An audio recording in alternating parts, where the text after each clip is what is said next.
Hello, welcome to another episode of Inside the Huddle. Today is Saturday, January 11th. This is episode 46 of the Inside the Huddle podcast. Make sure to please like and subscribe. Appreciate all of your support. Another week. It is wild card weekend. 2 games today, 3 games tomorrow, and a Monday night showdown between the Rams and Vikings to close out the week. Lots to be excited about. It is officially postseason. Playoff football is here, and the final home stretch race for the Lombardi Trophy is on, starting today with the Chargers and Texans. We'll be breaking it all down. We'll also get into some of the latest general manager and head coaching news around the league.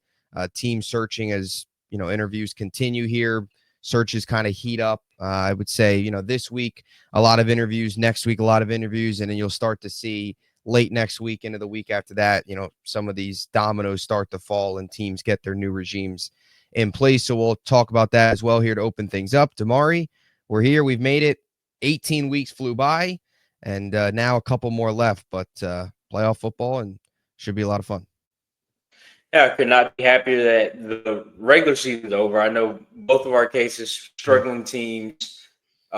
First time in 3 years where I don't have to kind of get up and get ready for some Cowboys football in the playoffs. Don't have to stretch myself out, be anxious. But luckily for me, finally relaxed this off season. Yeah, we definitely have a lot going on. We were kind of talking off air a little bit with some coaching stuff.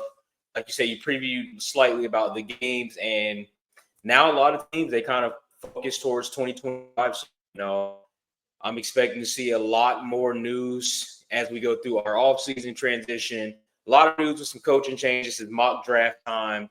A lot of different free agents that might move some pieces. So while we are wrapping up playoff football, we also can look forward to the offseason. So I love that football is still here for quite some time, even after Super Bowl and everything is all done for. Yeah, 100%. The NFL is probably out of all the leagues one of the only like 365 days a year league, even when there isn't football on. You've got, coaching hires or whatever. You've got the combine. You'll have the Senior Bowl. You have all the draft stuff. You have pro days. You have free agency start up in March. You'll have the draft, of course, in April. Then really OTAs. It feels like after the draft, things really kind of just speed up because then you have mini camp, you have OTAs, mandatory mini camp, and then like that 40-day period, and then boom, it's training camp and the season's pretty much on. So, as always, I'm sure we'll be sitting here in a couple months talking about how fast the offseason flew by, but still a couple more weeks left here to enjoy. And welcome to the table here. No playoff football for you. I know that's obviously, like you said, different. So welcome. It's not fun, just to put it that way. So 14 years for me and 3 years for you. So here we are. No dog in the fight this week or next week or the week after or the week after that. So 2025 week 1 is what we have our eyes set on pretty much at this point. But yeah, we'll start with the coaching stuff and we'll get in preview each game, but just want to start with the latest around there. Obviously, coming out of week 18, you have Monday, Black Monday with all the coaching firings and the GM stuff. So right now there's 6 vacancies in the NFL. You have the Jets, Saints, Bears, Jags, Patriots, and Raiders. There's 3 GM vacancies. Titans, Jets, and the Raiders also fired Tom Telesco. So they completely blew it up there with Antonio Pierce and Telesco both on the way out. Feels like Tom Brady could potentially have a large say in that search in the future of that team, which is definitely interesting, obviously taking over an ownership stake. I guess just what are your overall thoughts here? A lot of candidates out there, a lot of names just on the 6 vacancies, the latest news, different candidates, even too with the Cowboys, just kind of an overall thoughts, I guess, before we can kind of break down team by team candidates and I guess maybe who may fall where. I mean, none of the firings really come as a surprise. Maybe Gerard Mayo. We were both kind of leaning on both sides of does he stay? Does he get another year? Do they get rid of him? Very surprised that they got rid of him, considering how well Drake May played and kind of the lack of talent on that team. But I think with the new direction of the Patriots dynasty, it's there's not used to that non-success, 3, 4, 5 wins. So they wanted to change there. Anywhere else, I'm not too surprised. And we were just trying to stand off there as well. where we might see a lot of names kind of find a home, near future, maybe within the next few weeks, kind of see what's going on there. Mike McCarthy, of course, didn't find a new home, but is staying in his home in Dallas. As far as the other ones, it's very up in the air. Besides, like we said, Ben Johnson to Chicago seems like a lock right now, but it's going to be very interesting to see where some of the other guys land for next season. Yeah, I agree. And yeah, McCarthy obviously feels like he's going to be there, another year or get an extension, whatever that extension looks like. And I actually think that's the right move there in Dallas. I think if you try and give him another shot, build him. I mean, Jerry Jones got to do a little bit better job of building that roster up. I mean, you can't go into the offseason with two running backs and pass up on two running backs that shouldn't be starting and he shouldn't be sniffing playing time in the NFL and just pass on Derrick Henry. And of course, losing Dak was a big blow. And to be fair, they did lose Dak, but McCarthy, the players didn't quit. They kept going out there. They won some games with Cooper Rush. I think that also speaks to Cooper Rush being a quality backup. But yeah, none of them really surprised me. I will say this, though. I do think, and who knows what happens. We'll see who takes over in Vegas. I would have liked to see Antonio Pierce get another year. I think he got a little bit of the raw end of the stick there. I think Antonio Pierce is a good coach. Players respect him a lot. That locker room, many guys have come out and said that they respect him, and the locker room still believed him and all that stuff. To me, they didn't. He never got I don't want to say he never got a fair shot, but look at that roster. I mean, you could give that roster to Vince Lombardi. I don't know if he's doing anything with that team. You went into the season with your quarterbacks being Gardner Minshew, Desmond Ridder, and Aiden O'Connell. And the Devontae Adams trade was the worst kept secret in sports. We all knew he was going to get traded. If Rodgers never tore his Achilles last year, he probably would have gotten traded last season. So you knew they were going to lose their number one receiver. They had no quarterbacks. I mean, you're talking about, Abdullah and Myers and, obviously you've got Bowers as well, but like that roster, it's not an NFL roster. You've got Max Crosby, of course, but I think that they were in tight games. They played, teams close. They never really quit. They never got blown out a ton. The Raiders were always a team that they were like the greatest team of all time in terms of like covering spreads. 9.5, you take the Raiders plus 9, they were going to cover that anytime. They weren't going to win, but that's just because they didn't have enough talent to close games. So I would have liked to see Antonio Pierce get another shot, another year. I think with him with talent, I think could have been better, but look, it is what it is. They move on. So I don't want to say I'm surprised. I just think maybe they could have given him another year, but then again, Brady's kind of running the thing. It never hurts to completely blow it up. I hate I will never understand the whole fire the coach and keep the GM or keep the head coach and fire the GM. Like the Titans right now, to me, look terrible. They're keeping Callahan. They fire the GM. They've got the number one pick. Callahan's now in the hot seat. Like now you have a GM and an arranged marriage there. It's such a strange situation whenever teams do that. So from a Raiders perspective, I do agree with the Raiders on firing Telesco as well. If you're going to fire Pierce, fire both of them, blow it up and completely bring in a new staff, which they'll do. I guess like right now, I guess, what is your least favorable destination? I know we talked about this a couple weeks ago, but now that it's official, right? The Giants gig is not open. Dable's coming back. Obviously, the Patriots gig, a couple weeks ago felt like it was kind of 50-50. Now it's gone. And I think the whole Patriots thing is they want Vrabel. I don't really think it's Mayo being that bad of a coach. I think it's just they want Mike Vrabel there. And that's the way I see it. But what, like, I guess destination wise, I think it has to be the Saints. I mean, I think we both said this the first time. I think we're both kind of standing on that, where their cap situation is just terrible. Like it's not an ideal situation, and which is kind of so tough to say too, because on the back end of it, you look at Denver's cap situation and what Denver's doing, and you're like, hey, it's possible. But you obviously don't have Sean Payton over there. You don't have a promising rookie over there, and a little bit of off topic here to Denver side. Just props to Sean Payton and Bo Nix, because that talent on that roster, it's no way that team is that good. Just want to throw that out there. But for the Saints, like you don't have a a Sean Payton coaching. You don't have a promising rookie that is leading your team. And they don't have a lot of talent on that roster as well. I mean, Chris Olave can't stay healthy for whatever reason. Concussion, always a guy dealing with concussion. So who knows how long before he starts to get the Tua treatment and the Tua type of things. Alvin Kamara, is who he's going to be. A great guy. We'll love to see him elsewhere, somewhere where he can win, because he's just wasting time in New Orleans. Traded Lattimore. So it's like the pieces that they did kind of have can't stay healthy. They're getting rid of them, and they're just riding off the back of Kamara. So I think, for anybody, for the Saints, the only bright side of it is like, hey, that division, 9 wins in that division, we can make something happen. Nobody is really a top dog when it comes to that. You got Baker, and then it's everybody else. So like, that's a division we can go in. We can possibly sneak in. But you look at from all the other things of it, again, the talent, the cap space, just everything in New Orleans is just a bad situation. Yeah, there's no talent, there's no cap. Those two, you hit it perfectly there. Yeah, it's not a favorable destination at all. We both went into the season and looked at New Orleans as a team that was going to be awful. Those 2 weeks fooled everybody. The first 2 weeks of the season, they looked like a team bound for. They look like a team that was bound to play in a home Super Bowl. That's what it looked like with New Orleans. And I mean, fast forward now, end of the season, and it's awful. The whole cap thing with me, with the Saints, is always so strange. They've been over the cap for years.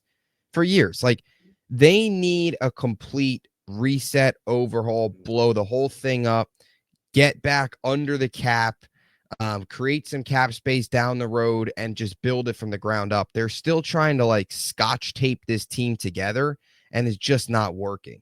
So I agree. I think the Saints, and it feels like the Saints, you're not going to get a Ben Johnson going there. It feels like, Aaron Glenn, who is also connected with the Jets, feels like could go to the Saints. He was with the Saints on their defensive staff from 2016 to 2020 prior to taking over the Lions DC job. So he could be a guy that, if there was 2 teams fighting for Glenn, it would probably be them and the Saints. And I could see a world where Glenn does go there, but I don't know. They need like more of like I don't know. I don't know if it's the best place for like a first time guy in New Orleans, because of all the work that needs to be done. But I don't know. Maybe I'll kind of say maybe yes, just because, again, when you're talking about building the ground up, let's say Camaro, I know you just signed an extension, but all hypothetical here, where your guys, Camaro, Cam Jordan, Chris Olave, you kind of ship them off. Hey, go win somewhere else, get some picks in return. I don't think a veteran guy, let's throw out, we're going to use a Robert Saleh, who was just talking about off air. I don't think a Robert Saleh wants to come in that situation, because it's just like, I just had this same situation with the Jets, where you want to bring me in, you want to win now. I don't have everything I need to win now. So why not bring in a new guy, a first-year guy, where we know everything is not there, and, they kind of build up from there. The only thing about that, then you look at a Patriots team with Gerard Mayo as a one-time guy, and we think they are usually safe, and then they are a one and done. So it's a tough situation, but I'm kind of on board with you. It's like, as right now, you kind of look at the candidates, who would really want to go to the New Orleans Saints and actually love their job? I don't think any of them. Yeah, and it's also interesting to see how they approach it in terms of bringing in a defensive mind or an offensive mind. Look at some of the guys that they've requested interviews on. Kellen Moore, Brady, Kingsbury, they also requested. So a couple offensive guys there. They've also, interviewed Matt Nagy, or been linked to Matt Nagy, who I don't know why. I'm sorry, but I don't know why anybody in the NFL would want to even spend time interviewing that guy. Matt Nagy, he's not any good. He's rode on the coattails of Andy Reid his entire career, has just been behind him, and now he's behind Reid and Mahomes. He's the offensive coordinator for the Chiefs. It's the age-old meme of if you ever feel useless one day, just realize that the Chiefs have an offensive coordinator, because he doesn't do anything. It's just like the old, Tom Brady as a quarterback's coach, right? Andy Reid's calling plays. Him and Mahomes are running that whole thing. Like, we saw what happened to Bieniemy once he got an OC job elsewhere. It didn't work out with the Commanders, and now he's in college. I mean, so just the Nagy rant there. And the Jets interviewed him. I want nothing to do with him. But I guess the Saints offense, like, you have Kamara. There's no other real talent that you can really develop as an offensive minded coach. It's not like you have a couple rookies that, maybe developed this year or played a little bit this year that you can look forward to.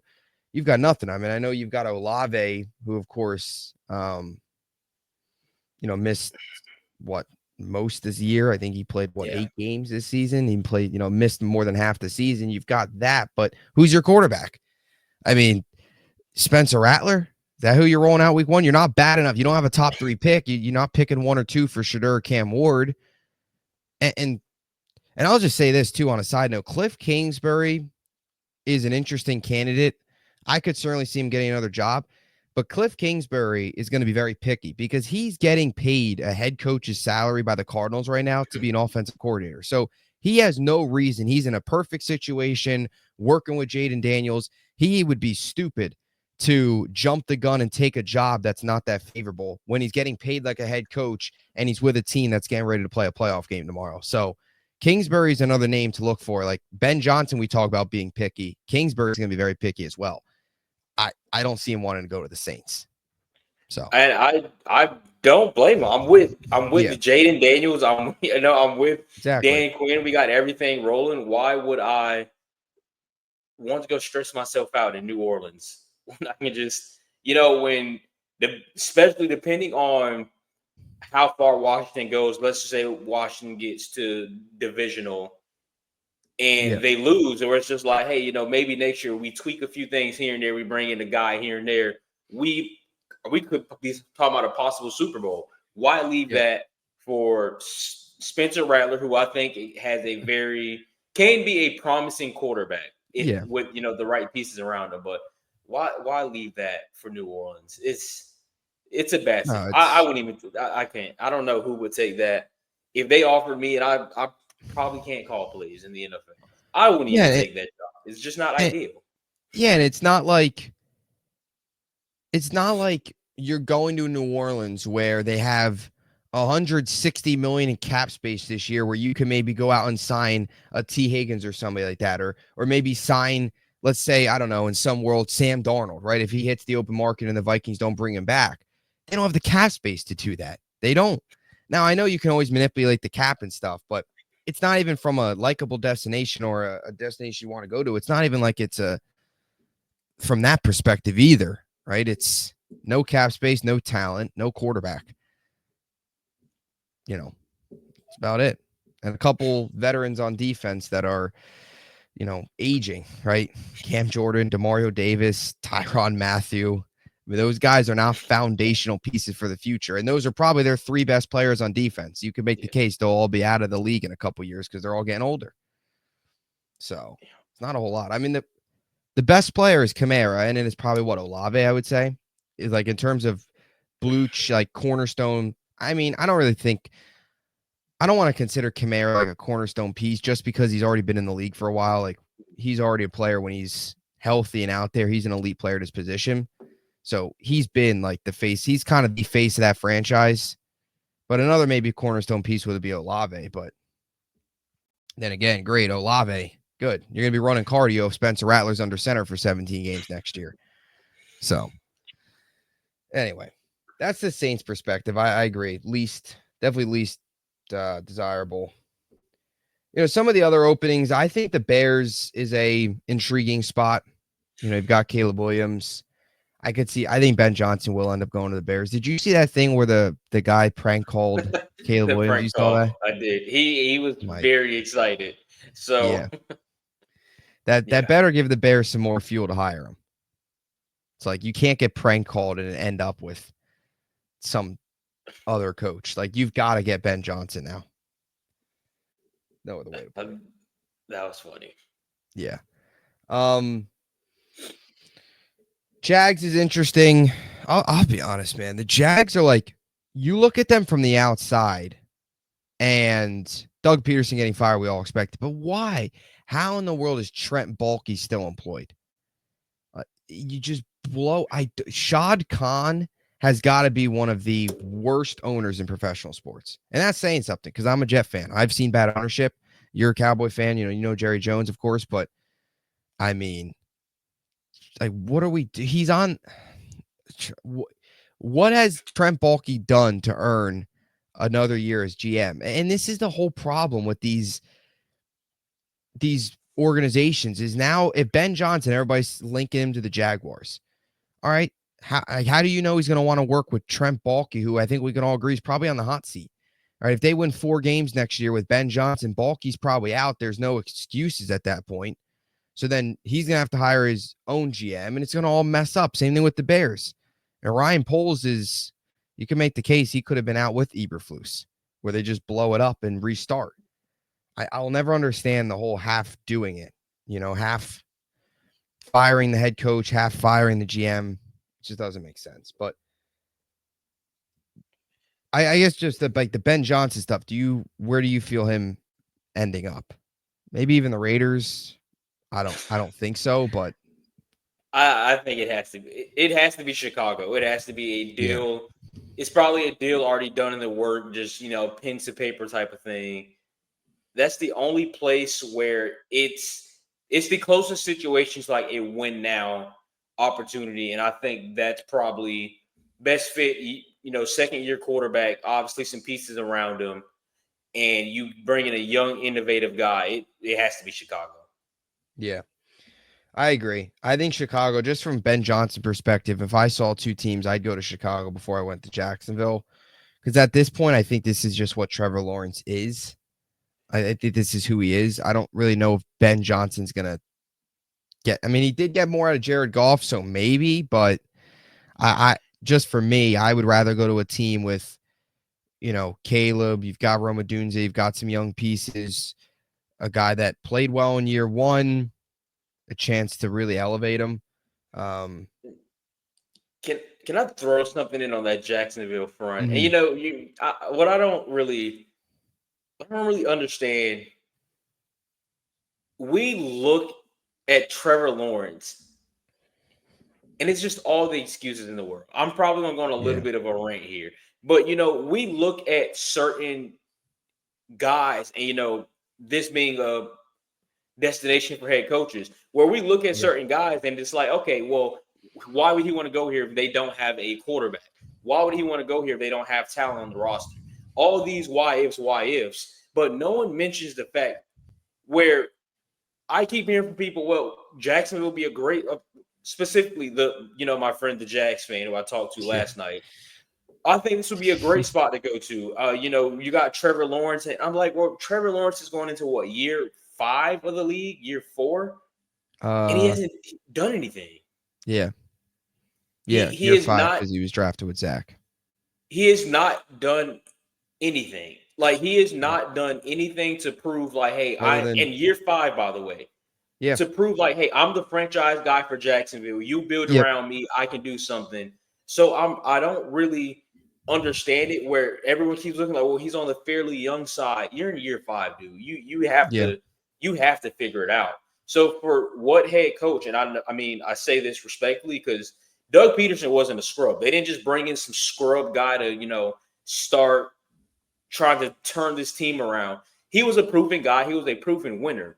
So what new guy can possibly come in? Let's just say it is Ben Johnson. What much more can they do to come into Jacksonville and completely just transform Trevor Lawrence to this generational talent that he once was labeled the franchise guy? If you don't have it in year 5, you're just not going to have it. I think it's just that simple. Year 3 is when I think you start to pick up on some things. That's where the training wheels are kind of off, where you can do different things in the offense. Trevor Lawrence still cannot do that. So I don't think there's anybody that will head into Duval County right now and completely change Trevor Lawrence and change that Jacksonville team. It's just not going to happen. And for some odd reason, I know I sound like a hater right now, but we are giving Trevor Lawrence all this grace where he is a huge part of what's wrong with Jacksonville. Yeah, I 100% agree. He's a slightly above average quarterback at best. I mean, everybody hypes him up for that one playoff run he had. Great. He beat Brandon Staley in the Chargers. Brandon Staley And at the time was, he threw 4 interceptions. yeah, He threw yeah, 4 If it wasn't just exactly. Justin Herbert outmitting him in the second half, this would be a whole different conversation. So Yeah, if that second half of the playoff game, he went in there and they completely turned it around. Well, I'm sorry, let me rephrase. If it was more of a like he didn't turn the ball over, they just couldn't get any stops on the defense side, and they yeah, came out in the second half, went out there 5 touchdowns in the half, come back great. He literally had 4 turnovers in that game. Fans were booing, fans were leaving the game early, and we just don't talk about his one playoff performance was an absolute generational stinker. And he yeah, still is one of the highest paid quarterbacks in football. I think yeah. that's a problem. No, 100%. I don't know. And even just in the New York market, right? There's been a lot of talk about maybe them trading, like in a world where maybe Trevor Lawrence would get traded or something with a new coach or whatever, even though they just gave him the contract, which is very unrealistic. But like, if you want to go to the Giants, like Trevor Lawrence is never going to be a guy. I will not, and he's probably a nice guy and all that, but we got to stop. And I totally agree with you on the whole point of like going back to Clemson and his generational talent. He's not a generational talent. He's not. He's above average quarterback. There is a lot of teams in the NFL that would take their quarterback right now over Trevor Lawrence. There's a lot. We could probably go through the list if we really wanted to. People still look at that draft, still look at the number 1 overall pick and view him in that light. And it's just not, it's not what you can do anymore. It's not really fair to him either. Like, he is what he is. He's a 10, 11 win quarterback maybe in a season? Probably. He's never going to outduel Mahomes. He's never going to outduel Allen. Like, you can't tell me. And Ben Johnson, right? The opportunity to work with Caleb Williams is much greater than a guy going into year 5. You can't tell me you watched Trevor Lawrence at any point in the season and say that's close to Josh Allen, that's close to Lamar Jackson, that's close to Patrick Mahomes. Heck, even and I understand, people still hate on Patrick Mahomes and say, oh, well, look at the numbers, he didn't have a great year. Listen, Patrick Mahomes has 3 Super Bowls. Like, as much as none of us like the Chiefs, we got to stop with this. Oh, Patrick Mahomes is, not a good year for him, all this stuff. I mean, come on now. If we're really talking about, not even going to go down there. It's just a stupid road to go down. But anyway, like, the whole Trevor Lawrence thing, I agree with it. Bo Nix is more electric this year than Trevor. And the crazy part is Bo Nix is, not working probably with about the same amount of talent Trevor Lawrence is working with. So, just from the AFC side of things, I'm not going to go like all 31 outside of Jacksonville. Just from the AFC side of things, I think the only 2 teams that might take Trevor Lawrence over their current situation is the Titans, the Raiders, and you can possibly throw in the Colts. So let's say 3. Off the top of my head, I don't think I can realistically name any other team in that conference that would be willing to completely ditch ship what they have for Trevor Lawrence, and Trevor Lawrence comes in and makes that team a playoff team. The 3 I named, they're not even a playoff team. They're maybe 6, 7 wins, but they're not even good enough to win the division with Trevor Lawrence, as their quarterback. Yeah, I agree. Maybe Pittsburgh with Russ, but I don't know. I don't think Pittsburgh, that offense is still going to be in the 1960s with Trevor Lawrence. I mean, let's be honest. Trevor Lawrence on the Steelers would be the most boring thing ever. It might be worse than right now. Like, at least you got the Russ cooking and that stuff. Trevor Lawrence on the Steelers would be so boring. Like, he's got no personality. That would be just so boring. I agree. I mean, Doug Peterson's not a bad coach. He's not a bad coach. And he never was able to make it work there. Down the stretch last season, they were 8-3. Down the stretch, he was awful. He had a couple multi-interception games in some of those losses to finish the year, 9-8, and missed the playoffs. I mean, he choked down the stretch. He looked terrible in that game that they won in the playoffs, thanks to, again, the incompetence of the Chargers at the time. The Chargers would have put up 40 on them if this was Harbaugh-led Chargers. Yeah. And we'd be talking about Trevor Lawrence's only debut being 4 interceptions and a 30-point blowout loss at home.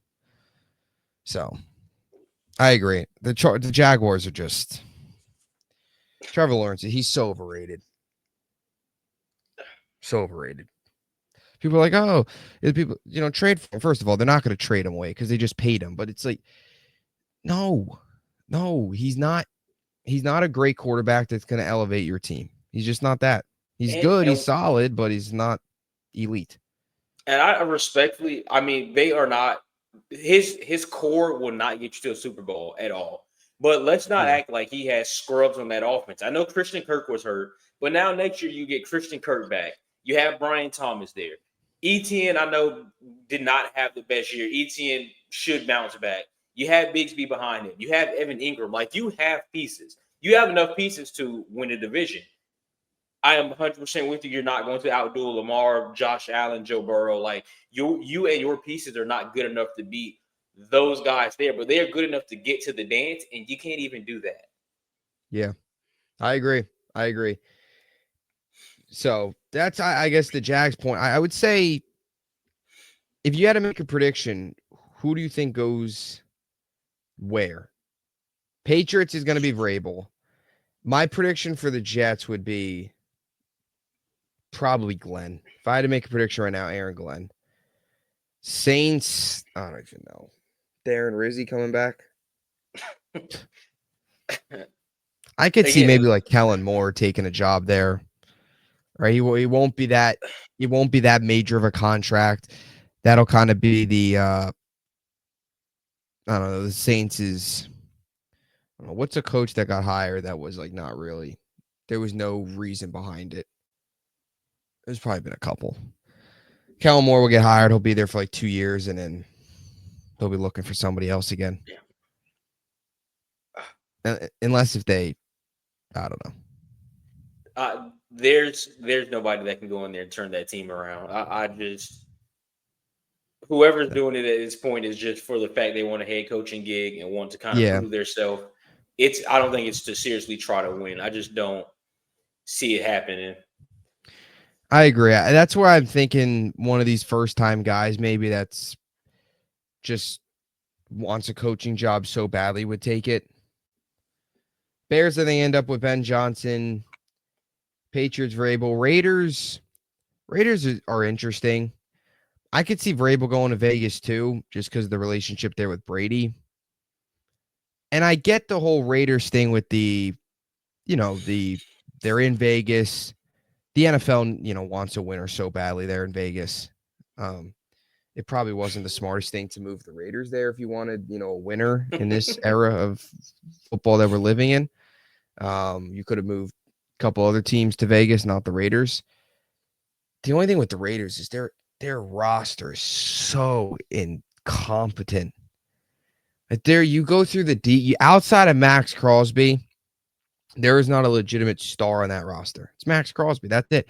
Other than that, I mean, Robert Spillane is pretty good, but I mean, come on now.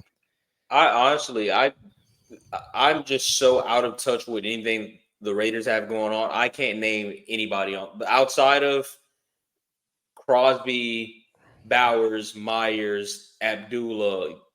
You really can't name too many people on that roster. So it's back to the Saints. Who wants to go to that situation where you are building everything from the ground up? It's not like you have a few stars here and there. Because Crosby, I think eventually they move on. It's going to be hey, go win somewhere. Yeah. You are building everything from the ground up. That takes a lot. Yeah. And the losing eventually is going to wear off on him. If it hasn't already. I was just about to say that. I'm surprised he hasn't gotten sick of it already.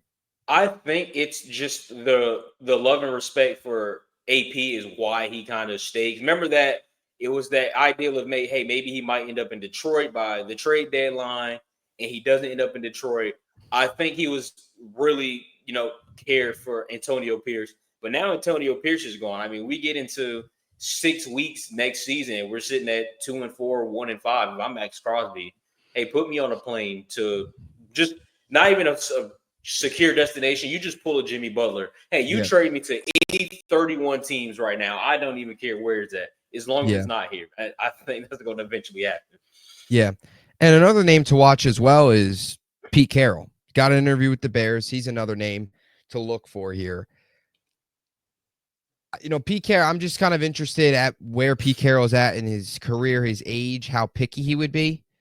This could be, of my knowledge, I think the only team he's interviewed with is the Bears. Part of that could be they're the only team that. Never mind. He is going to interview for the Raiders.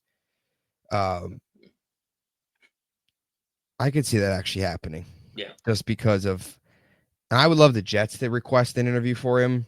I just think he wants to stay probably out west. I don't think he's going to want to come all the way east. He's been USC, right? His entire career now, Seattle, all the way out there. He's been out west pretty much his entire life, other than the stint he had in New England and then the 1 year he had with the Jets back in '94. I could see Pete Carroll going. The Raiders could be an option. That would actually be a lot of fun. Big name coach, big name market, and at least a historic franchise. Recently they haven't done well, but the Raiders historically are known. That could be a fit. And they can I'm get some hearing guys. What is that? I was saying they can get some guys. Just the Yeah, name alone carries so much weight. They can pull some strings in free agency. 100%. How about this? Pete Carroll to the Raiders. Russ goes to Vegas for a year. Little Seattle reunion in Vegas. I can see it. I don't see where Pittsburgh possibly reunites with Russ. Unless if they go on a run or something here, which we'll get to here next. Why that's not going to happen. Yeah, they don't have to worry about that. Yeah. They have I would game, love don't this. they? Yeah, tonight. I would love to see Pittsburgh win tonight, though, just to you realize how big of a shakeup that would be in the NFL playoffs if the Steelers somehow go on the road and beat the Ravens. I mean, that would be crazy. Hey, this is crazy. Is Harbaugh on the hot seat if they lose to the Steelers at home?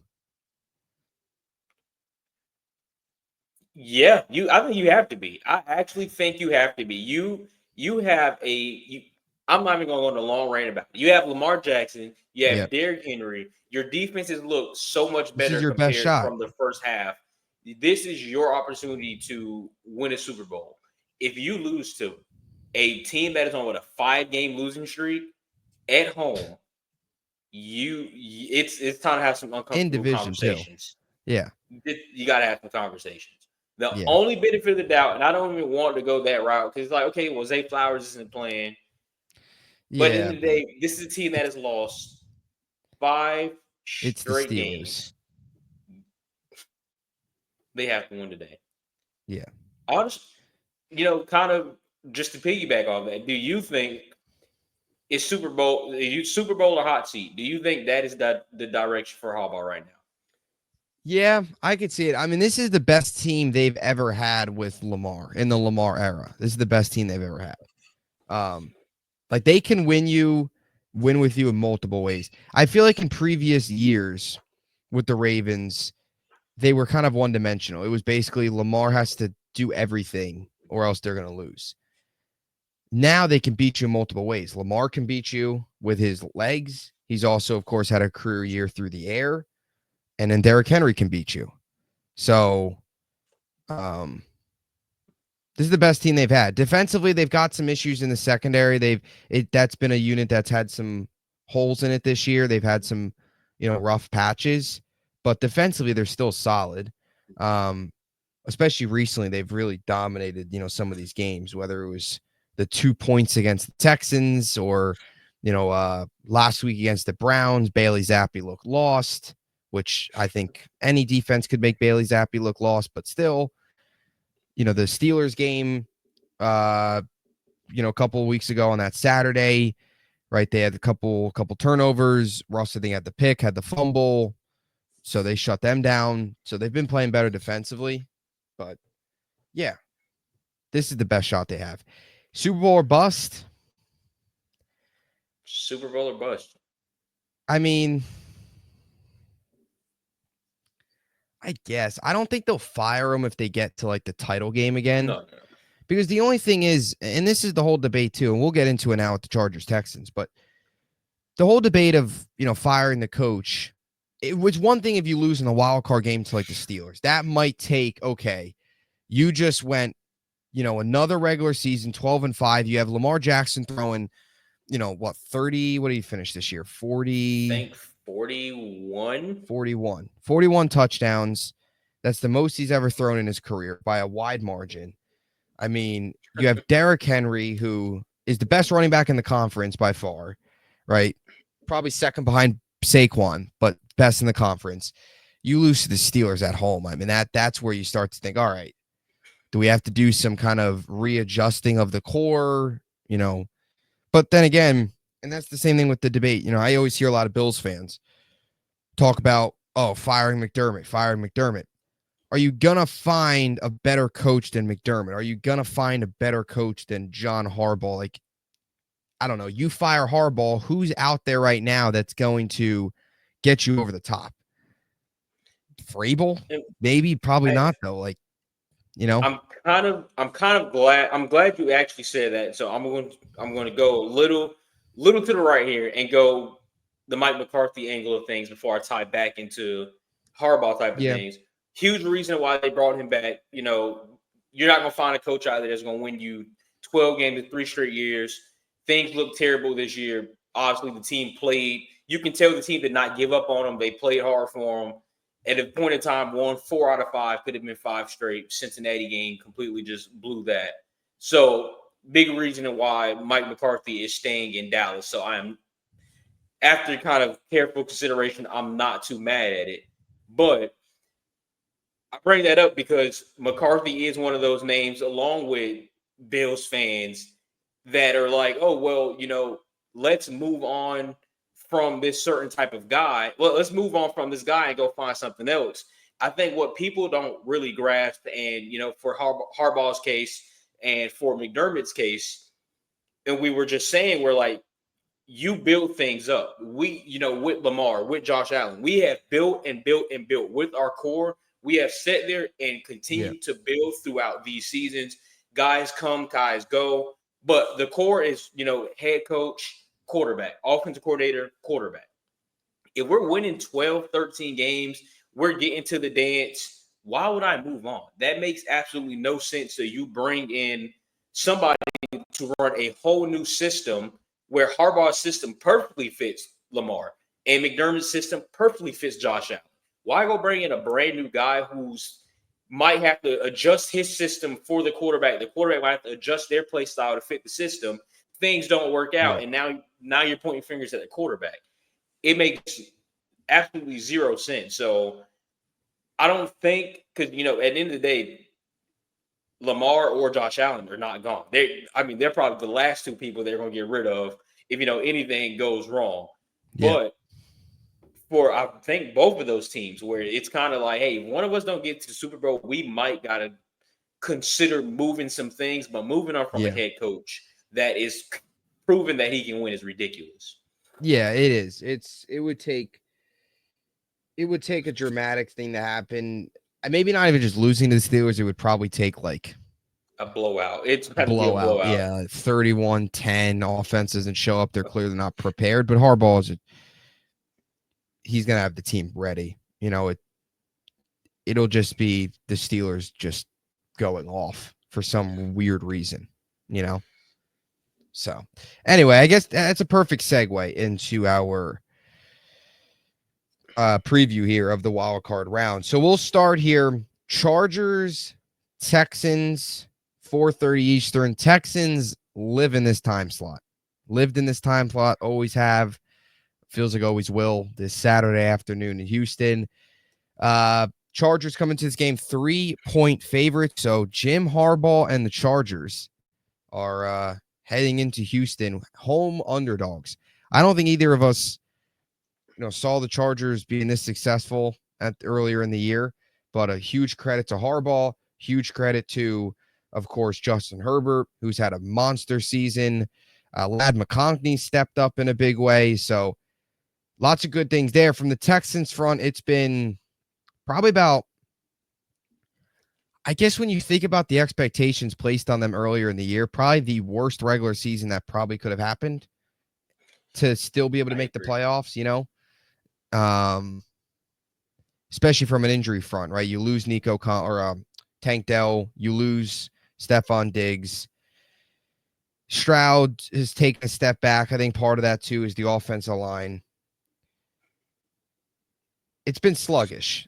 They did, win last week. The vibes maybe came back a little bit. Just what are your overall thoughts in this one? I don't know. I don't have a ton of belief in the Texans, I guess.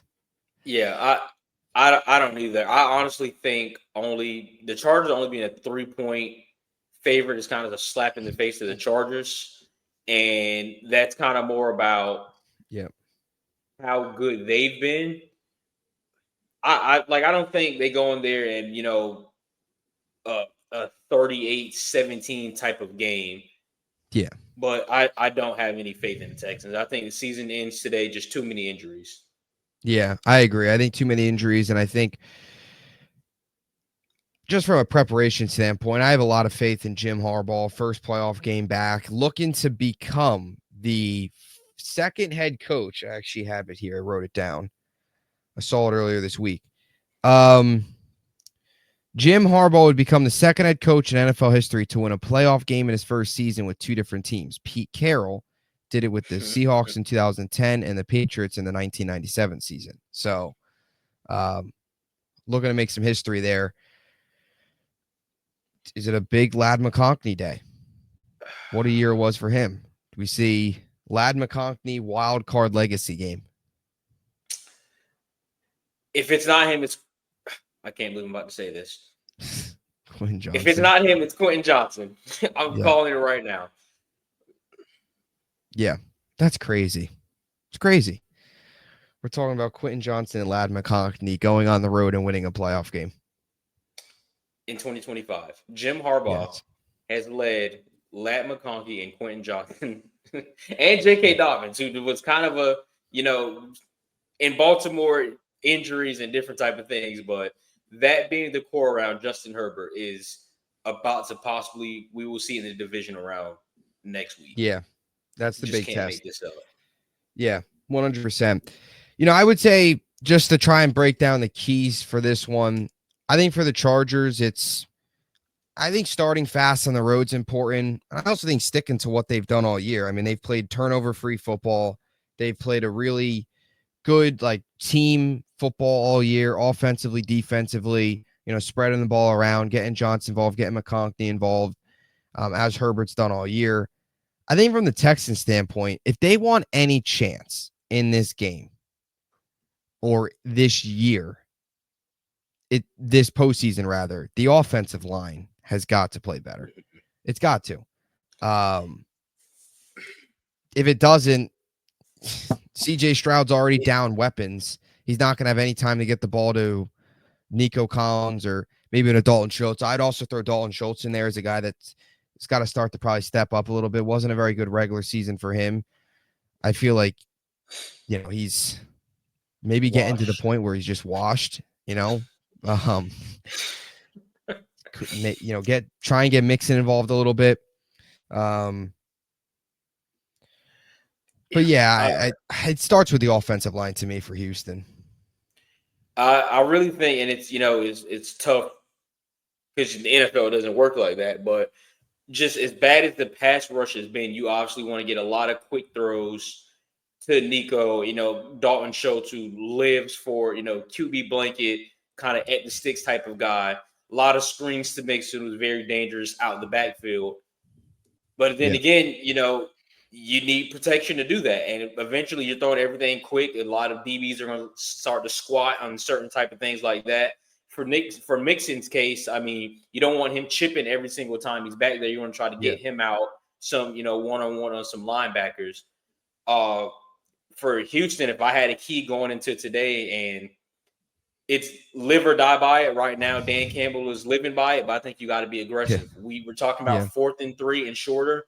I think you got to go forward depending on where you are on the field. You don't want to continue to put that defense out, regardless of how good they're playing. You don't want to continue to put that defense out where they eventually will get worn out, and you want to try to get some momentum going on the offensive side. So I think you got to go forward on 4th downs, be pretty aggressive when it comes to those type of things. Don't get into, the 2nd and long, 3rd and long.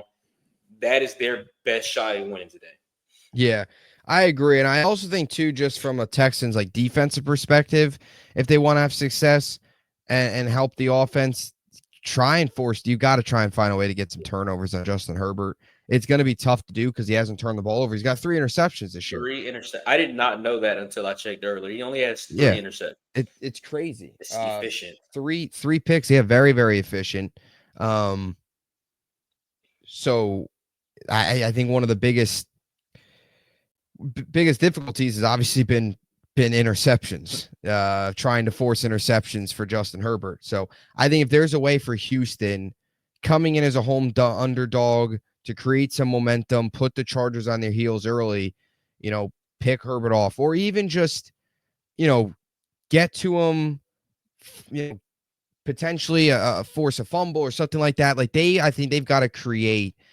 They've been all year long, they've kind of been slow and sluggish, and it feels like they can never quite get off the ground. It really feels like the Texans this year have not put together a complete game, which I guess in a way could be maybe a positive, where they haven't put together a complete game, and yet here they are playing in a wild card game. So it does show you that if they do put together a complete game, that they can maybe go on a run here. But I mean, this is a team that, Texans defense that I think needs to try and force some turnovers. And I think that's the key for any team that faces the Chargers, whether that's this game, next week, whatever, however far the Chargers go, you got to find a way to get Herbert to make some mistakes. The Texans defense, by the way, has the 2nd most interceptions this season with 19. So if there was a unit that could force interceptions and make things happen, it would be that unit. Now, I guess before we move on to the Bengals or Steelers, Ravens, Bengals, what am I talking about? One reason each of these teams can win the Super Bowl. Now, this is a tough one. This is tough. The NFL really put this game on Saturday when realistically neither of these teams are probably going to get past next weekend. That's okay. Chargers angle of it. It's gonna be Harbaugh. It's gonna be the coaching. It's gonna be the balance that they play with. A big part of it, I know, is taking care of the ball, and they say defense that wins championships. That defense is very good, which is quite surprising of how we see. Actually, let's rephrase. Not surprising, because we've seen this defense be very good, and it's like they took a huge step back last year, and they kind of bounced back to what their defense always was. So it's going to be defense, and it's going to be taking care of the ball. And the fact that they can play at any pace is like, hey, we can go down and score in 3 minutes if we want to, but at the same time, we can slow it down, and we can wear you down with, 7, 8, 9 minute drives. I think that is a big thing for the Chargers. And then Houston's case, I mean, you just said it, 19 interceptions forced. That defense is going to have to be, the fire starter. I don't think this team is going to go out in any game, no matter what round we're talking about, and score 35 points. They don't have the pieces on the field to do that.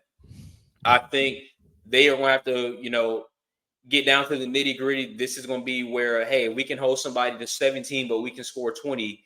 We'll get it done. So that defense is going to have to step up tremendously, not just for today, but any shot at the Super Bowl, that's what it's going to be. Yeah, I agree. I totally agree. It's Harbaugh all the way. If there's a guy that can out-scheme, out-coach another team week in and week out, it's him. You've already seen year one. Not a ton of talent on the Chargers, but he's taken what they've had talent-wise and elevated it all. Like Ladd McConkey, any of these guys on any other team is probably not playing at this level. Just the coaching and his staff that he's assembled has certainly elevated him.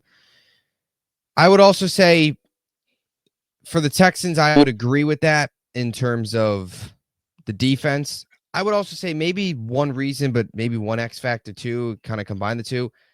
If there was a guy that could put the team on his back here and potentially unlock CJ Stroud in a way, it would be Nico Collins having a huge postseason. Like if Nico Collins can step up, but it's going to be tough because all the attention's on him. And I think that's why it is important to try and get others involved. You mentioned earlier trying to get Mixon out of the backfield a little bit, try and open things up, make up for the losses of Tank Dell and Stephon Diggs, which they haven't done a very good job of. Maybe, who knows, Deontay Johnson, does he make some plays here? I think Johnson and Robert Woods are two guys, and Robert Woods has the experience that has to step up today. Yeah, 100%. But if there's a guy that can get CJ Stroud back playing at a high level, I think it's that Nico Collins and Stroud connection that can get this team where their best path to victory is, us, let us score 23, hold you to 20, hold you to 17, hold you to 13, something like that. But if you do get into those shootouts, the way you're going to win those shootouts is Stroud and Nico Collins, having that big day together. So I would also throw that in there as well. So both going Chargers on this one. Chargers all the way. Chargers -3. I like them to cover the spread as well. Yeah, I agree.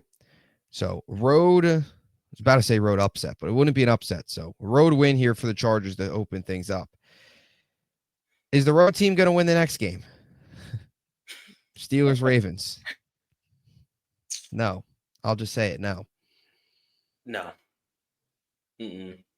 If they somehow lose, Jim Harbaugh can find a nice home in Italy because he will not be allowed back in Baltimore. I'm sorry, but the definition of insanity, right, is doing the same thing over and over again, expecting a different result. This just every year. Here we are. The Steelers are insanity. Here we are again, wild card round. They stunk it up the last 4 games. Last year, they barely got in. And now they got to go on the road against a Super Bowl favorite. Last year, they went on the road against Buffalo. This year, they go on the road against Baltimore. I mean, this is insanity. It's the same thing every year. Here we are again with the Steelers. No faith in the offense. The defense is good, but, they're not going to shut every team out. And even then, that's no guarantee the Steelers are going to win if that happens at this rate. So I guess we could start with the Ravens angle because it's simple. It's Lamar, Derrick Henry, that group of players. I mean, they're, we'll see what's the case with Zay Flowers. He won't play. Yeah. So we'll see how that's the rest of the playoffs. Rashad Bateman, Nelson Aguilar, you got Mark Andrews as well. Defensively, secondary, it's been better. Defense as a whole has been better recently. But look, this team's going to ride on the back of Lamar Jackson and Derrick Henry. That's what it is. I think, you would probably agree there. Anything else with this team? I mean, it's pretty simple. They gotta make a deep run. You've got an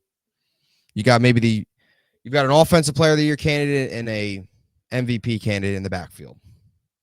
So as long as not much to say about the Ravens side of it. I mean, we know what they are, and they just got to continue to do what they did for 17 games. Yeah, exactly. That's what they got to do. Now the Steelers side, here we are again. Look, I will just say simply here, my one reason they would win the Super Bowl is probably this defense. I guess you can maybe say Mike Tomlin just because of like the history there. He gets to the playoffs every year. I know he doesn't go very deep, but it would be this defense. If there's any chance that they win the Super Bowl, it's going to have to ride on the back of this defense.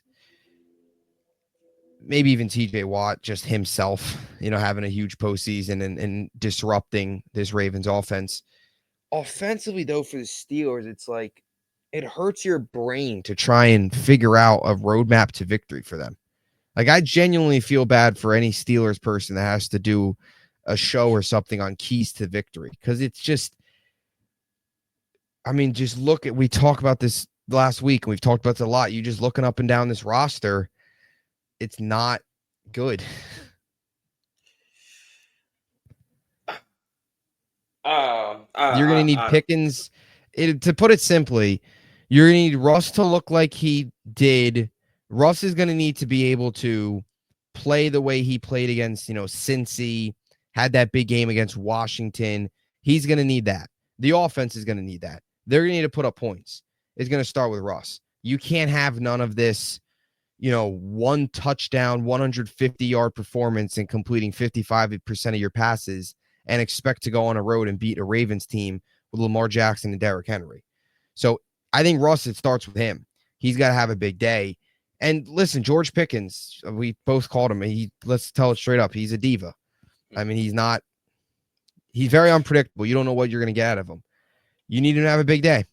He needs to get at least 100 yards if they want any chance. He can't go out there and have 3 drops and 1 catch.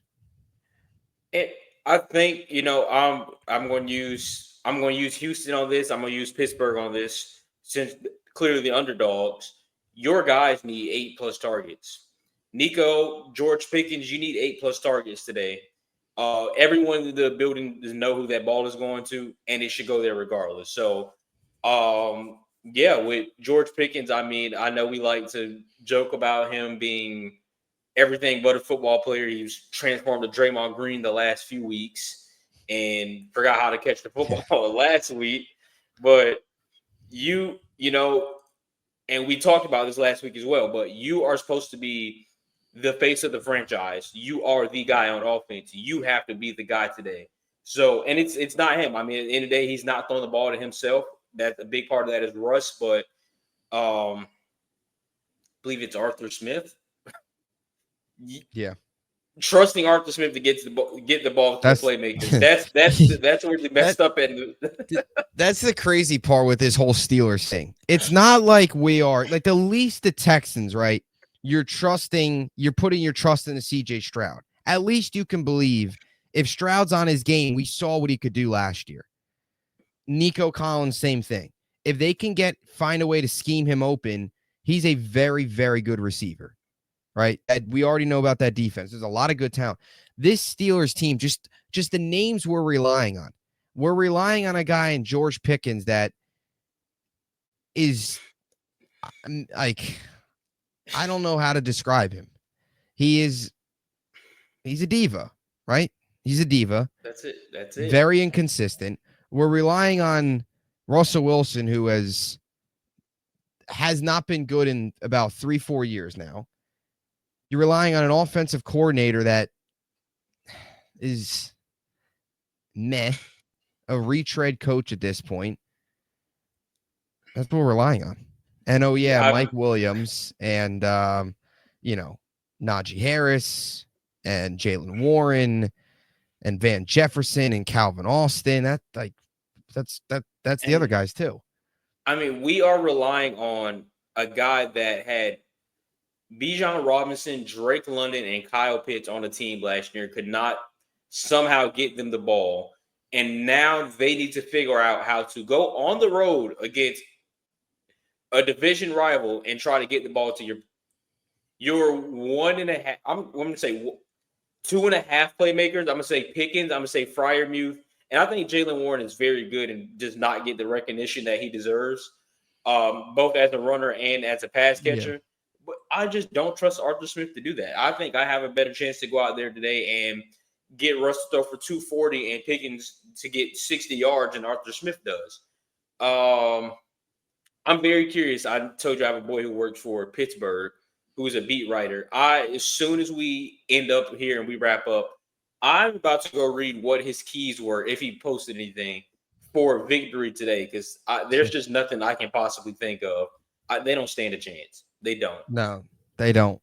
And I honestly hope I'm wrong. I'm all for craziness. I'm all for chaos with the Steelers, like with anything. I'm all for it. So I wouldn't be mad if they lost or if they won. It's just there's very small chance that actually happens. They cover the spread at least 9.5. I don't think so. I don't know. This I to want me to say screams yes, like but I don't know. 31-17. I'm gonna go no. Yeah, I agree. I don't think they cover it.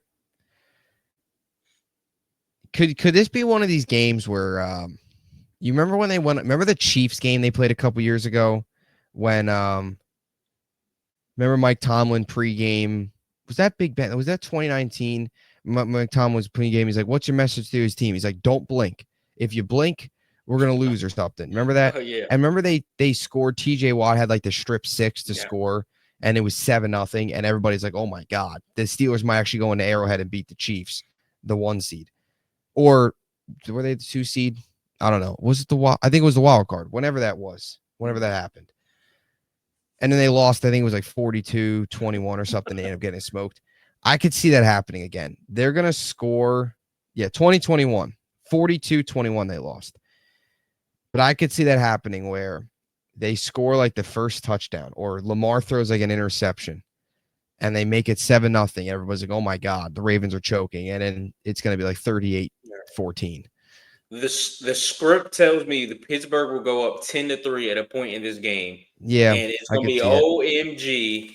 Yeah. Lamar is about to put up a stinker. Yep. And Pittsburgh will end up losing that game like 27-13 or something. Yeah. And look, this is too, from a Ravens perspective, Lamar hasn't had a very good track record in the playoffs. So maybe if there is some hope there from a Steelers fan perspective, it's Lamar did lose to the Titans a couple years ago at home in the divisional round after getting a first round bye. So he's suffered some bad home losses. He lost in the title game last year at home. So it's not crazy, I guess, to say that. But then again, I as we say, I think this is just the best team he's been a part of and the best shot they have. So we'll both go Ravens here. All right, moving on. Sunday slate, 3 games. It's funny. I've spent all week, and I don't know if it's just, the division, it's the Bills, but I have spent all week trying to convince myself why the Broncos are going to win tomorrow. I've spent all week. I've never done like this much research, this much analyzing of a wild card game before. I've like fully convinced myself the Broncos are going to win, but still in the back of my mind, it's like, it's not happening. Is it crazy to think the Broncos, and it's especially crazy because I think the Bills are going to make the Super Bowl, but for some reason now I've talked myself into the Broncos winning. Is that crazy? It's crazy.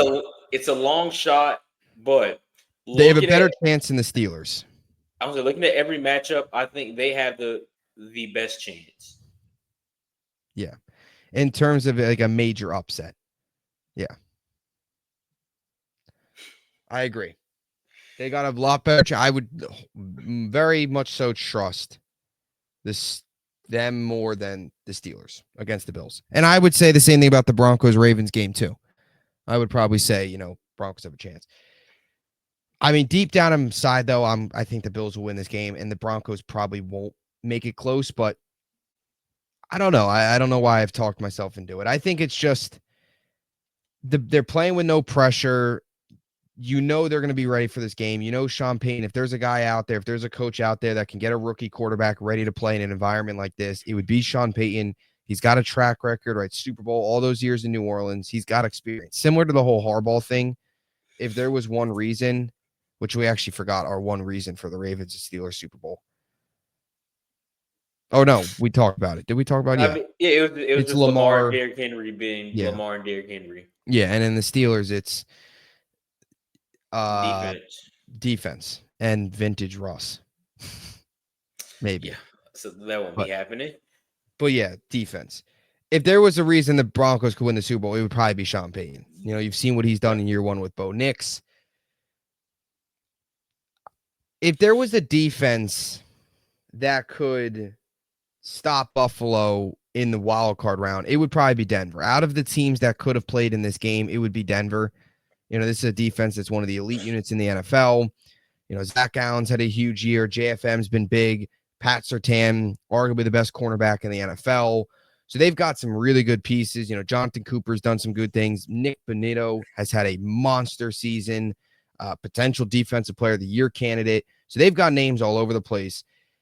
That's, I guess, my thought process. And maybe it's just my hatred for the Bills and just my mindset of I want the Broncos to win this game so badly. It'd be hilarious if the Bills go all this year and then lose in the wild card. So, I mean, you think there's any chance? Probably not, but it would start with the defense. They've got to hold similar to the Texans.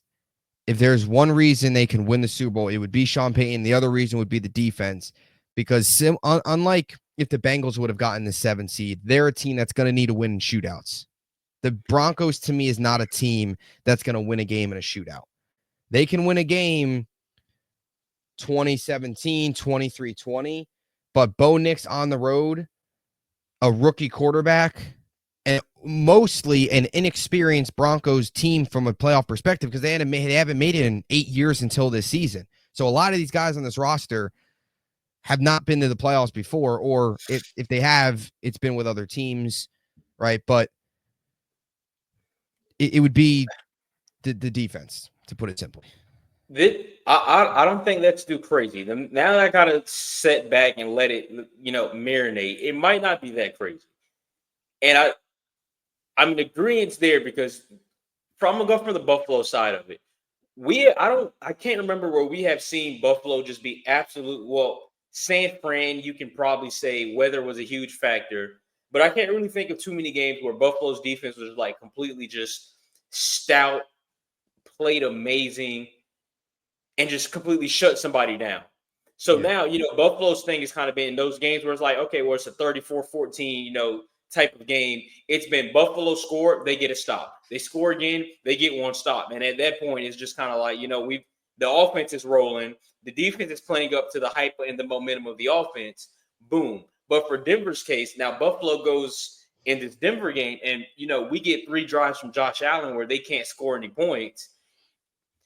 But Denver's able to generate 10 points, then you kind of start to get some panic. It's not that crazy. It is not that crazy. It just sounds way more insane than it actually is, because this is a Denver team we thought would maybe 5 wins. Thought Bo Nix wasn't going to be that good. We thought Sean Payton was washed. Like we bashed Denver this offseason. And now we're talking about them going into Highmark and possibly winning a playoff game with all the pieces kind of pointing against them. But that defense is good. I think that defense is not talked about enough. When you think of Denver's defense, me specifically, I still think about that 70-point embarrassment in Miami from last year. This is not that defense. And I said it with the Chargers, and it's fitting, same division, where this has always been a very good defense. They had one bad year, and you kind of forget how good that they actually were and actually can be. The only thing with me for Denver, are they going to score enough? Because I have seen them in a shootout with Cleveland, but that's Cleveland's defense that was terrible. Will they be able to go in there and, score 31, 34 points if it gets into a shootout? But if there was anybody this week, wild card round, I think they have the second best chance to pull off the upset, the first being the Commanders. But Denver beating Buffalo is not that crazy. Yeah, I agree. And that's the biggest question. It's also just getting into a shootout as a rookie on the road is not ideal in his first playoff game. I think ideally you would ask Bo Nix in this game to sort of just manage it, make the throws he needs to make, have the defense do their job, and find a way to just come out of this one. As a 7 seed going on the road to a 2 seed, whatever it takes to win. It doesn't have to be pretty. It could be ugly. Just find a way. That's kind of be the mindset. My biggest thing is just like, can the Broncos defense is really good, but it's all about, Josh Allen is going to do everything. It's going to be the Josh Allen show. I have no question that they can contain James Cook for the most part. I have no question that they can slow down this receiving core. Pat Surtain's not going to have a problem against a Khalil Shakir. He's not going to have a problem against a Matt Collins or even Amari Cooper. I think at this point in his career, you take Surtain in that matchup. The biggest thing is just when Allen's rolling out, extending plays like he has, or when he starts to use his legs, that's where the damage is really done. And it's really also just those underneath routes. Like this team loves those underneath routes. Khalil Shakir's a guy that's a huge yak guy. The biggest thing is just taking Allen out of the game, trying to keep him in the pocket, trying to get pressure on him. You've got to get pressure on him. Too many times, Allen is able to just kind of roam in the pocket freely, and eventually the defense in the secondary is going to crack. So you need that defensive line who's had a very productive season. You need them to get home quickly because if you can get home, Allen, I think, was sacked like the least amount of times in the NFL this year. You've got to find a way to get pressure. He got sacked 14 times this season, which is crazy. He's been sacked once in the last 7 weeks, which is crazy. So, again, like Nick Benito has got 13 and a half sacks this year. JFM, really solid player who can play the inside and can play the outside. Zach Allen's had a very productive season. Jonathan Cooper, another guy to keep an eye on. So, this is a unit that's put together 63 sacks this year, which is near the top of the league. Might actually be first. So I think that's a big key as well. And Buffalo, we know what Buffalo is going to bring to the table. You're at home. You know, the biggest reason they can win the Super Bowl is Josh Allen. That's it. Josh Allen doing Josh Allen things. Denver, to me, it's Sean Payton. I think this game's going to be close early on. It's funny. The Bills always feel like early in games, they kind of start slow and then they eventually start to pull away. My heart tells me, give me, Broncos to at least make this close. My gut tells me, though, Bills are probably going to win, and that'll be my pick. I'm going to go out on a limb. I guess the Broncos can maybe cover. I don't know. I feel like this will probably end up being like a 27-17 game. Not a terrible blowout, but I think it's a game that'll go into halftime, 17-10, maybe, I don't know, 14-7 or something like that, where the Broncos are down a touchdown. Their Bills are clearly better, but the Broncos are hanging around. I just think, though, Allen and this team at home is just going to pull away late. That's what my gut tells me. If Denver lets Josh Allen and Buffalo start off hot, it's over. Oh, it's over. They've got to start strong. Fire up the bus. Let's get back to the airport. Let's get up out of there. Because if they start hot, we've seen some games with them just on a complete heater. You don't even have a chance. No. I think Denver's best chance going into this game, you want to keep it within 10 points going into the fourth quarter, which I kind of don't see happening. I'm not saying they're going to be up 20, but 13, 14, it's over with. If you can keep it within 10 points going into the fourth quarter, they have a shot. But it's going to be all about slowing down Josh Allen. Yeah, 100%. They've got to stick around, especially Bo Nix. You have to assume his first drive or two might be a little shaky. Choppy. Yeah, shaky. If you go first drive 3 and out, they score. Next drive 3 and out, they score, and all of a sudden you look up, it's 14-0. It's over. Yeah. They got to start fast. Turnover would be big early in that game. You think Broncos cover? I'm gonna go. I'm gonna say they don't. What's the spread at? I plus 9. 9. I think it's 27-17. I think they just don't cover. I think it's just. I think they'll stick around, but ultimately the Bills are just at home elite quarterback. Allen will do something crazy, and they'll find a way. I'm gonna go out. I'm gonna say the Broncos will cover 9. All right. So you'll take Bills, but Broncos plus 9. Yeah. All right. I like that. Man, how great would it be if imagine the Broncos won? That'd be great. Be phenomenal. It would make my wild card weekend. It would make my playoffs. For two guys that I always like to, and it's the Dak Prescott side of things where great regular season, get into the playoffs, nothing happens, early exit. If we live in a world today where both Lamar and Josh Allen are a weekend where both Lamar and Josh Allen are sent home after the years they had, I will wreak havoc throughout NFL Twitter. It's not going to be a safe space. That would be crazy. Absolutely crazy if that happened. All right. Eagles, Packers. So we just go from Bill's division rival to your division rival. I'll be honest. I think this has potential to be one of the uglier games of the week. As in, Don't love. we're gonna blow out, or we're just it's not gonna be high scoring. I just think the Eagles are going to win by a lot. I really do. Packers last week didn't end it. The season strong. They lost 2 straight to end the year. I know Willis played them, last week, but still losing to the Bears at home isn't great. Puts you in this situation where you now have to go on the road to the 2 seed. The Christian Watson injury is big, huge. Now it's a lot of Romeo Dobbs, a lot of Jaden Reed. It makes the offense a lot more, makes it tougher. We just talked about the Texans, of course, with, losing Diggs and Dell. A lot more tension on those guys. So, as a team, everybody will have to step up in a bigger role. Tucker Kraft, same thing with Josh Jacobs. The biggest thing to me with Green Bay, and that would actually be my one reason they can go all the way, is Jordan Love, the way he played last year in the playoffs. If there's a guy that can overcome and mask that injury to Christian Watson, it would be Love going out there and playing like he did last year in the postseason. But I don't know. Don't love the way they finished the season. The injury's a big blow. Philly, to me, I know people are going to say, oh, it hurts and he's been out for 2 weeks. And is he going to be, shaky and that stuff to start? I don't know. I don't love this spot for Green Bay. Something in me wants to go Green Bay upset, but Yeah.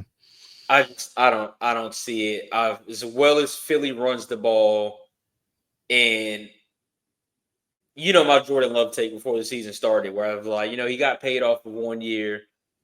If Jordan Love is as good as everyone says, we will see that against a Philly defense that has actually been very good this year. I just don't think they have enough manpower, and I know they kept it close. I feel like 3 years ago that Brazil game, like to open the season, felt so Yeah. long ago. Yeah. But I don't think they have enough, to overcome the Watson injury. And I know he's not like a huge, huge impactful player. He's not a 6, 7, 8 catch type of guy, but he is your downfield threat. And without your downfield threat, that offense is not really that good. So I'm gonna go Philly on this one. Yeah, I'm right there with you. Something else to note here. Saquon has had 3 straight games against the Eagles or against the Packers where he has had at least 100 scrimmage yards and a touchdown. Tied for the longest streak by any player against Green Bay. So talk about a team that hasn't been able to find a solution for Saquon. That's not good for Green Bay.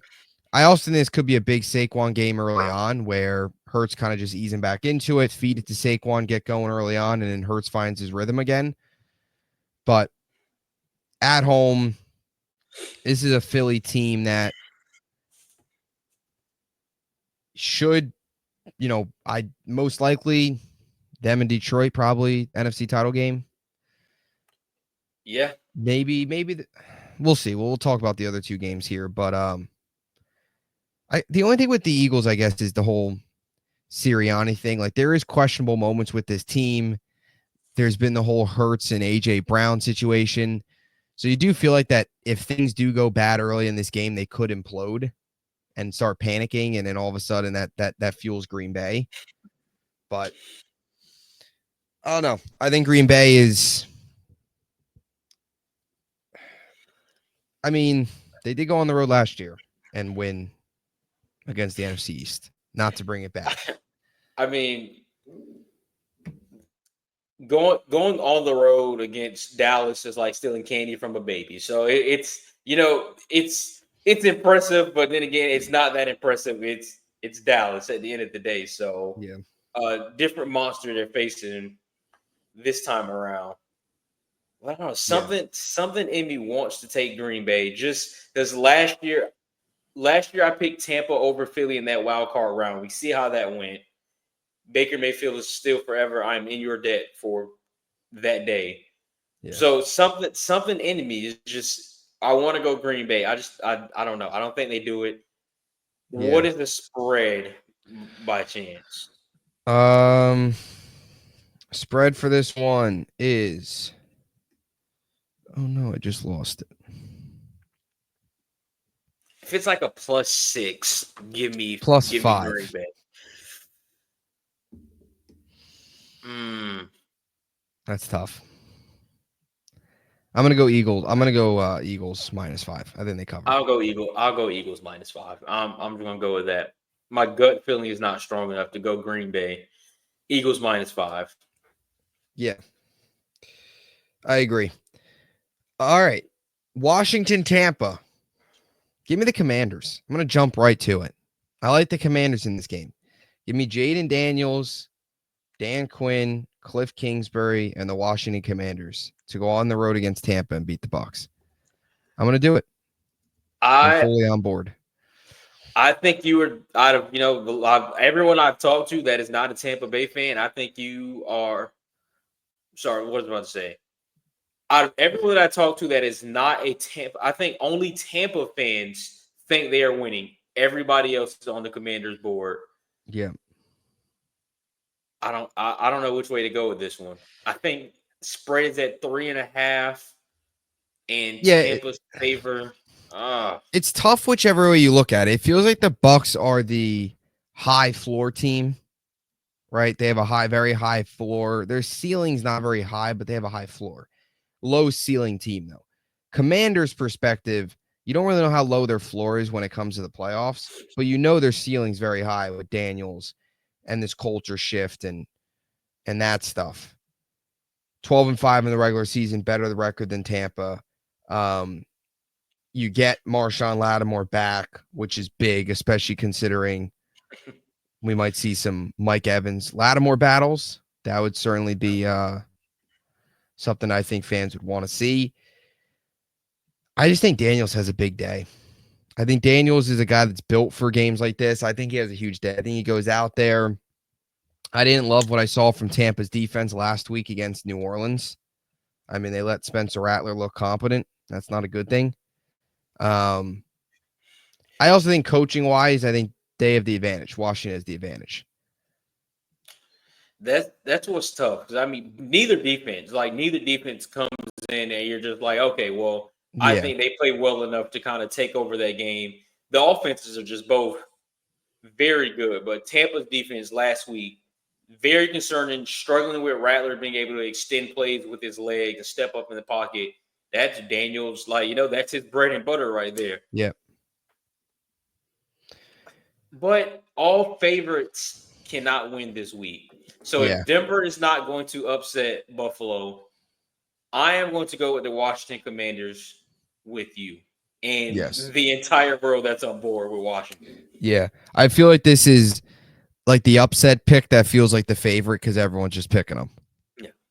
So I'm right there with you. I'm going to go the commies. Give me the Commanders in this one.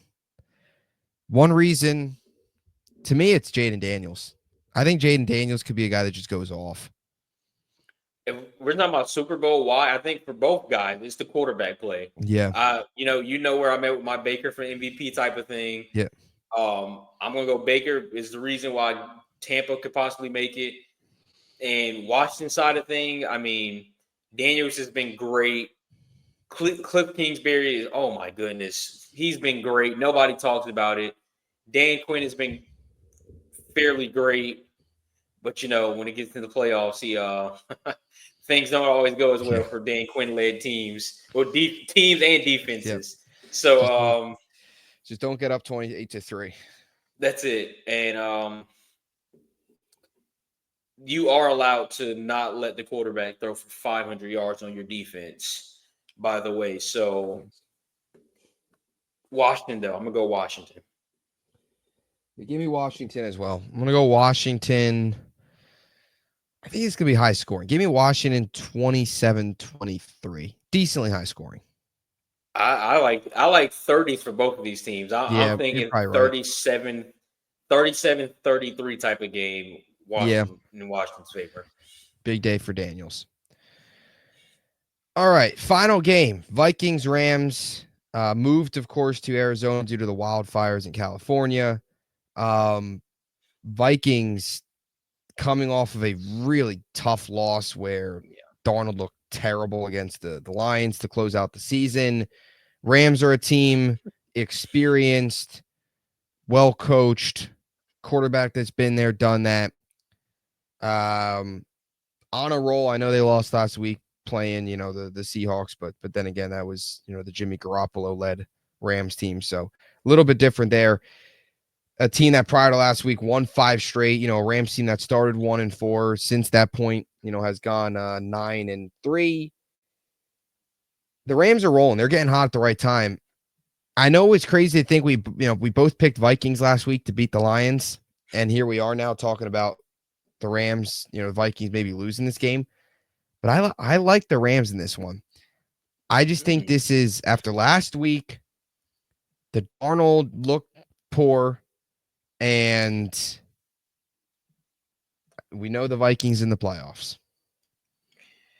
That's kind of where I'm at. Also, before that, the Rams are just the NFC's version of the Bengals, where we're going to suck for the first 6 weeks every single season, Yep. and we're just going to turn it Yeah. around and make a playoff push, and it just works out. McVay, he's a great coach, but last time these two met was a outrageous face mask call on Sam Darnold, and the Rams end up winning that game.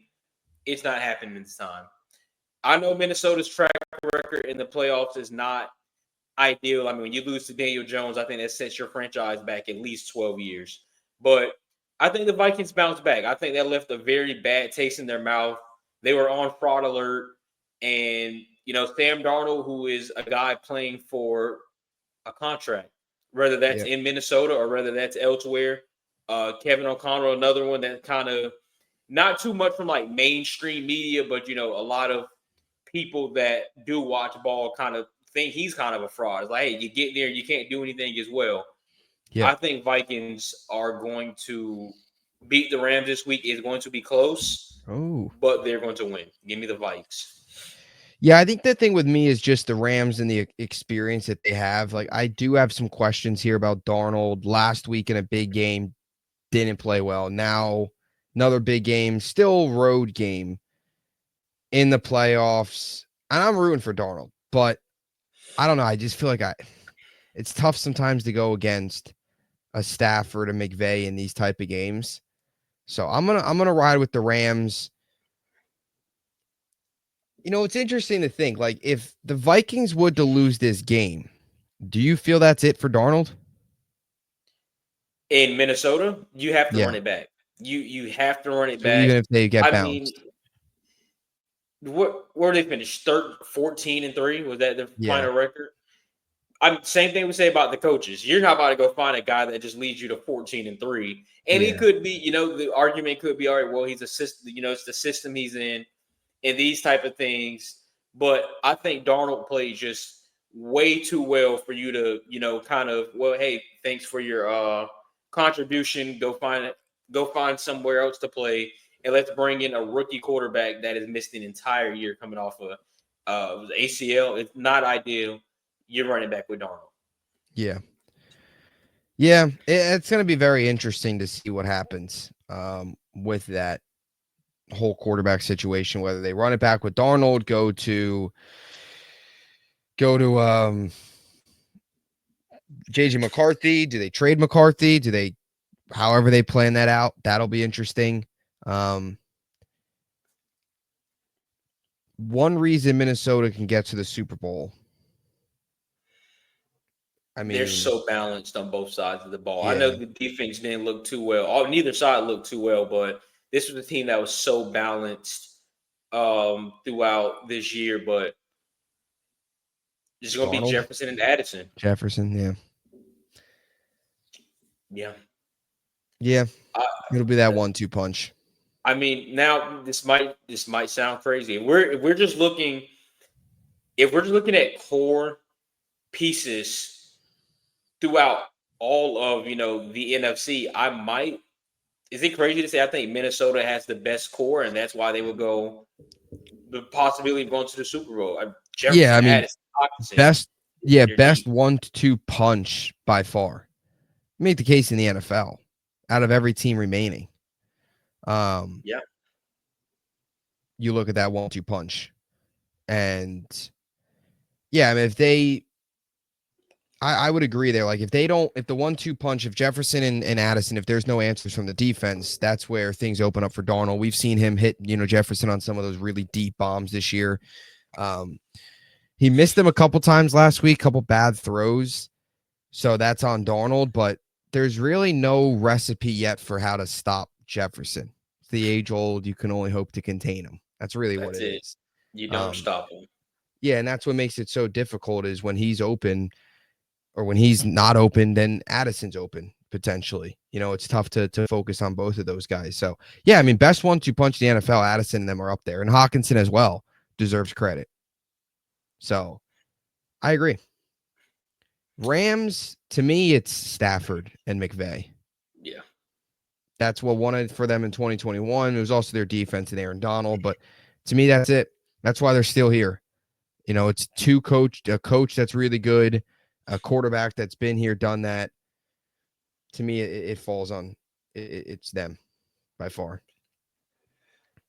Yeah, I think so. You throw them two, and you throw in how great Puka's been. You Yeah. throw in how great Puka been, and you have to realize eventually Cooper Cup's going to get it going. So you can get Yeah. all three of them clicking at once, and it's not just a Puka show. Very dangerous offense. McVay is great, and if the Rams do if the Rams do end up beating the Vikings, I don't think it's crazy that they're playing in the NFC Championship. Just throw that out there. Yeah. No, I agree. I could see that. And that's something too, in terms of just X factors and stuff like that. Like you could throw Cooper Cup out there that if they want a chance to win, he's going to have to get going. Yeah. He's going to have to play a lot better. And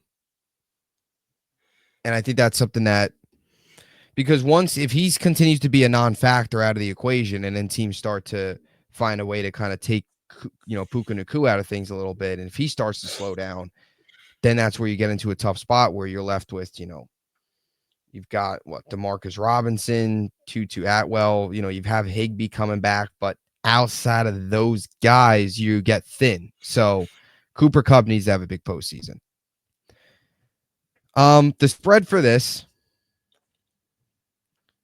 is Minnesota -2.5, Rams +2.5. I'm going to take the Rams. Rolling with the Rams. You got the Vikings. I got the Vikings. Score prediction. I think this is also high scoring. I'm going to go 31-24 type of game. Give me the Vikings in this one. I'll go 30-20.